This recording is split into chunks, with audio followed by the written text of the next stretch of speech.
student, welcome to class 11 accountancy. And beta already we have started our chapter accounting equations. I hope जितना भी हमने theoretical part पढ़ा हुआ है इस चैप्टर्स में वो आपको क्लियर हो गया हो। फिर से एक बार न्यूमेरिकल करने से पहले हम इस चैप्टर की समरी को समझ लेते हैं। Accounting equation based on the due respect of account की जो हमारी अकाउंटिंग इक्वेशन है किस पर बेस है बेटा? ड्यू रिस्पेक्ट ऑफ अकाउंट पर बेस है कि every business transactions have double effect. जो हमारे अकाउंटिंग इक्वेशंस है based on the due respect of account की every business transactions have two side effect in opposite directions, one will be debit other will be credit. आप यहाँ पर देख सकते हो कि हमेशा जो डेबिट है that always equal to be credit, कि हमेशा डेबिट है वो क्रेडिट के इक्वल ही होना चाहिए। जो हमारा लेफ्ट हैंड साइड है वो ऑलवेज डेबिट होगा, right hand side always credit. फिर हम बात करते हैं अकाउंटिंग इक्वेशंस आई कहां से? जब हम अकाउंट्स के फंडामेंटल कॉन्सेप्ट को एक इक्वेशंस की फॉर्म में, मैथमेटिकल इक्वेशंस की फॉर्म में रिप्रेजेंट करते हैं तो उसको हम लोग बोलते हैं अकाउंटिंग इक्वेशंस। तो बेटा यहाँ पर देखो आप लोग कि अकाउंट्स के जो बेसिक कॉन्सेप्ट है, फंडामेंटल कॉन्सेप्ट है एसेट्स, लायबिलिटीज एंड कैपिटल। जब हमने इसको एक मैथमेटिकल इक्वेशंस की फॉर्म में लिखा तो ये हमारा कहलाया accounting equation. Assets always equal to be liabilities plus capital. बेटा जब हम इस मैथमेटिकल इक्वेशंस को, अकाउंटिंग इक्वेशंस को कहां पर रिप्रेजेंट करेंगे? बैलेंस शीट में in the form of statement. Same इसी कॉन्सेप्ट को जब हम बैलेंस शीट में रिप्रेजेंट करेंगे in the form of statement तो ये हमारी कहलाती है बैलेंस शीट। यानी कि अकाउंट्स की जो समरी है, अकाउंट्स की जो फाइनेंशियल पोजीशंस है वो हमें कहां से पता चलती है? हमारे बिजनेस में कितनी एसेट्स है, कितनी लायबिलिटीज है और कैपिटल कितनी है at the end of the year. जब हमने अकाउंट्स की फाइनेंशियल यानी कि बिजनेस की फाइनेंशियल पोजीशंस को मैथमेटिकल फॉर्म में रिप्रेजेंट कर दिया तो ये हमारा कहलाया इक्वेशंस की फॉर्म में अकाउंटिंग इक्वेशंस। जब हम अपने फाइनेंशियल पोजीशंस को, बिजनेस की फाइनेंशियल पोजीशंस को जब हम एक स्टेटमेंट की फॉर्म में रिप्रेजेंट करेंगे तो ये हमारा कहलाएगा बैलेंस शीट। बेटा ये आपका नेक्स्ट चैप्टर्स में पार्ट होगा, लेकिन यहाँ पर देख लो, यहाँ पर अकाउंट ये एक स्टेटमेंट है, ये एक अकाउंट नहीं है। तो बेटा इसमें ना कोई डेबिट होता है और ना ही कोई क्रेडिट होता है, कोई साइड नहीं होते हैं। जो लेफ्ट हैंड साइड होता है वो किसका होता है? लायबिलिटी और प्लस कैपिटल। लायबिलिटी मैंने आपको बताया था, इसको हम लोग क्या बोलते हैं? इक्विटीज भी बोलते हैं। इक्विटी दो तरह की होती है, internal equity and external equity. Internal equity किसकी होती है? ओनर्स के लिए होती है, तो उसको हम लोग क्या बोलते हैं? कैपिटल। एक्सटर्नल इक्विटी क्या होती है? कि जो हमारे आउटसाइड पेमेंट है, जो हमारे आउटसाइड लायबिलिटीज है उसको हम लोग बोलते हैं लायबिलिटीज। तो ये वाला साइड आपका इक्विटी का हो गया और ये आपका साइड एसेट्स का हो गया। बेटा इसको एक हम इलस्ट्रेशंस की हेल्प से समझते हैं। आप कितना याद रखो, जब बिजनेस की फाइनेंशियल पोजीशंस को, बिजनेस की एसेट्स, लायबिलिटीज और कैपिटल को जब हम इक्वेशंस की फॉर्म में रिप्रेजेंट करते हैं तो वो हमारा कहलाता है अकाउंटिंग इक्वेशंस। और जब बिजनेस के इंफॉर्मेशन को हम बैलेंस शीट, एक स्टेटमेंट की फॉर्म में हम रिप्रेजेंट करेंगे तो वो हमारा कहलाएगा बैलेंस शीट। ये आपका आगे आने वाला चैप्टर्स है, लास्ट में आएगा, बहुत ज्यादा इंपॉर्टेंट चैप्टर्स है। तो थोड़ा सा बस हमने बेसिक पढ़ लिया है, बाकी सब हम कहाँ पढ़ेंगे? उस पर्टिकुलर चैप्टर्स में। एक इलस्ट्रेशन ले लेते हैं। मान लेते हैं रामू है, लॉकडाउन का टाइम चल रहा है, खाली बैठे हैं, कुछ काम वाम है नहीं, नौकरी से नौकरी रही नहीं और काम क्या करना है। तो उन्होंने बोला ठीक है चलो, मेरे पास जो हमारी कोई जमा पूंजी थी कुछ उनके पास कैश पड़ा हुआ था, यहाँ वहां से जुड़ा तो कैश निकला 50,000 रुपीज का। स्टॉक थोड़ा मॉल घर पे सामान पड़ा हुआ था और इनके पास एक पुरानी बिल्डिंग है जिसमें रूम बने हुए हैं 1 लाख रुपीज की, जिसकी आज की वैल्यू है।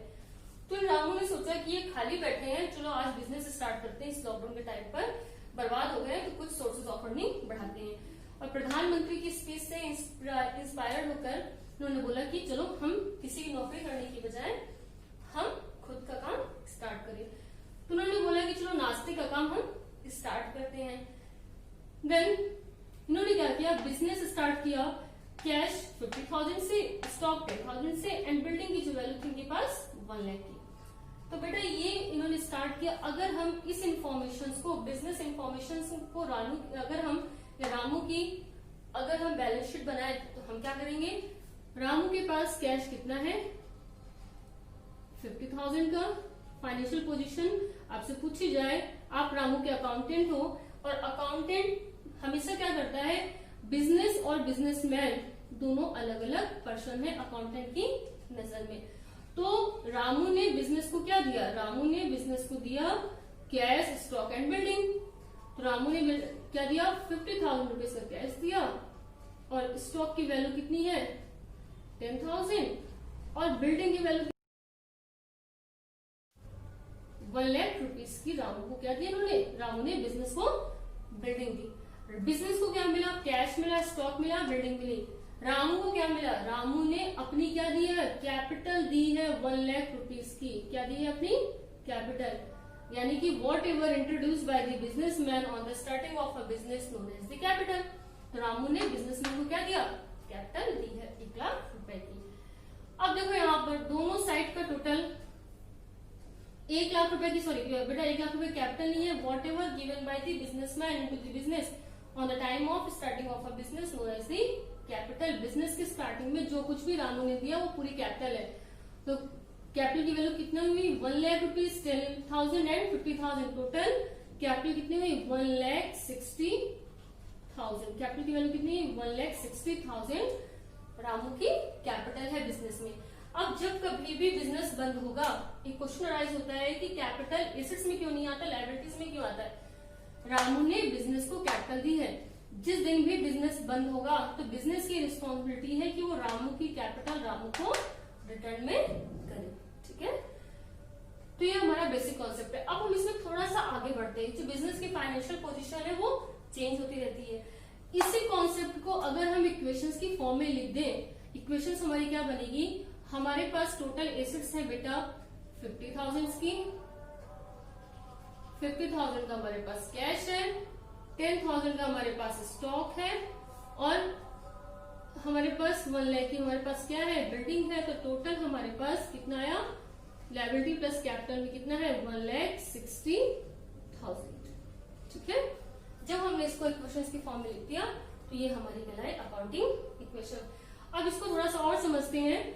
थोड़ा सा बिजनेस चलने के लिए उन्होंने चाय और नाश्ते का काम किया तो इनकी डिमांड बढ़ गई, लोग चाय और नाश्ते की इनकी डिमांड बढ़ गई, चाय की क्वालिटी बहुत अच्छी थी। तो उन्होंने बोला कि डिमांड बढ़ रही है, लॉकडाउन खुल चुका है, तो ऐसा करते थोड़ा सा रॉ मटेरियल हम और ले लेते हैं। बट अभी क्या था, जो इनका पूरा पैसा था वो अभी ये पूरा पैसा फंसाना नहीं चाहते हैं। तो उन्होंने क्या किया, एक दुकानदार के पास गए, उससे बोला कि ठीक है भैया रॉ मटेरियल दे दो हमें, कितने का 10,000 का।